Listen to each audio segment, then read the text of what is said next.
pertama kali harus dilihat adalah target.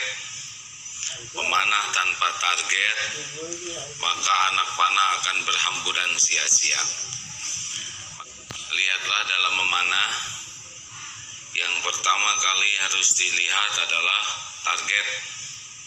Memanah tanpa target, maka anak panah akan berhamburan sia-sia.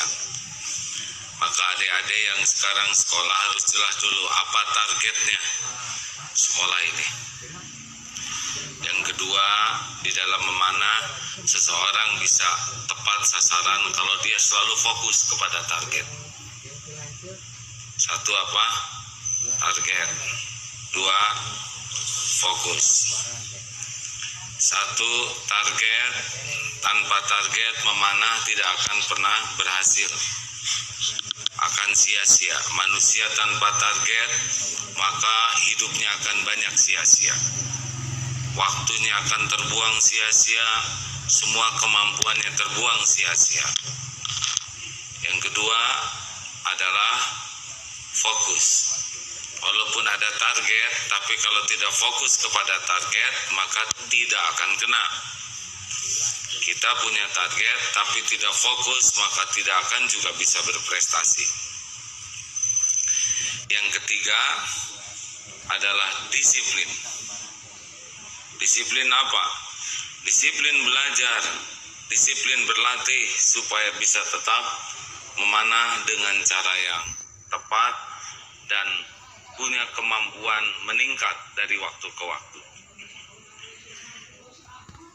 Pemanah yang pertama boleh jadi jauh dari sasaran, tapi kalau dia disiplin berlatih, nanti sekujur tubuhnya, matanya, otaknya, tangannya, ototnya, hatinya akan terlatih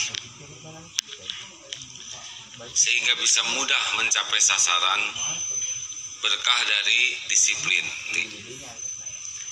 Jadi nikmat bagi kita di dunia ini bukan hasil, tapi kenikmatan bagi kita adalah menikmati proses. Contoh, menggoreng makanan. Membuat makanan itu cukup lama waktunya, tapi memakannya hanya sebentar. Kalau target kita hanya menikmati makanan sebentar, tapi kalau targetnya adalah menikmati proses, maka semua yang dilakukan bisa jadi kenikmatan.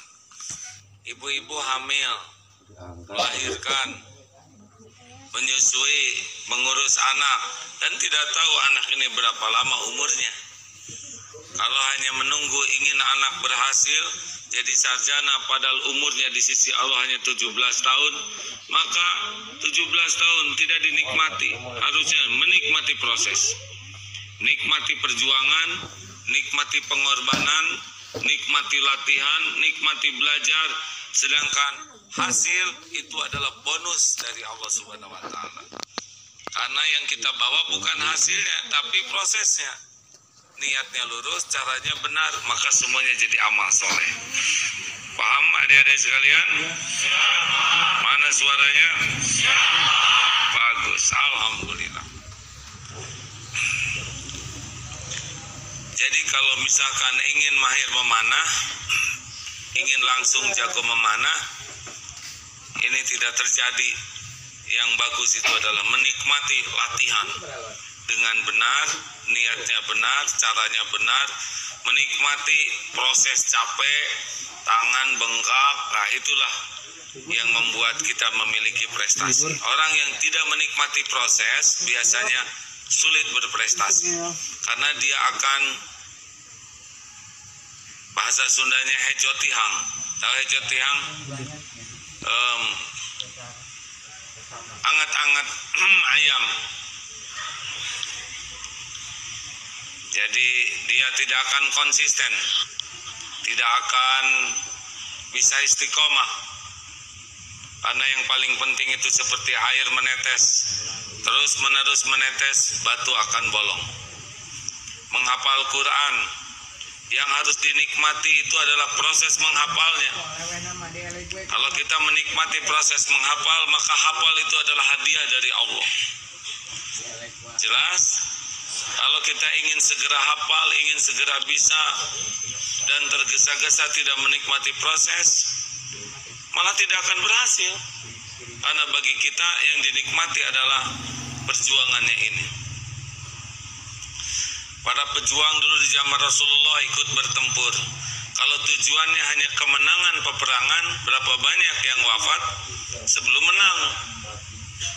Tapi proses perjuangan itulah yang menjadi nilainya. Kalau menang perang itu tujuan utamanya, maka yang meninggal sebelum perang berarti dia tidak menikmati dong.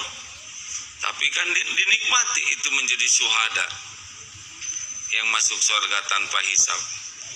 Makanya nikmati proses, nikmati saat sekolah, nikmati latihan, nikmati harus disiplin, nikmati harus belajar, nikmati harus saum, nikmati harus tahajud. Orang yang menikmati proses, perjuangan dan pengorbanan dinikmati, dia yang berpeluang berhasil. Coba kita latihan berkuda. Orang yang tidak menikmati latihan berkuda kira-kira akan berlatih lagi atau tidak? Jawab. Tidak. Kalau tidak berlatih jadi mahir berkuda atau tidak?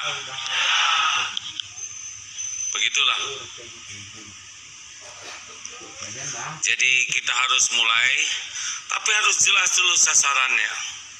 Sasarannya jelas, kemudian fokus dan berlatih dengan istiqomah. Itu akan pegal, akan ada biaya, akan kejepret oleh busur panah, akan bengkak di sini sakit. Makin sering latihan, biaya keluar, tenaga keluar, waktu keluar. Nikmati. Jangan heran kalau suatu saat kita jadi mahir memanah. Ada seorang pemanah 150 meter tuh di Korea, memanahnya ke atas dan kena. Apa rahasianya? Sehari minimal 1000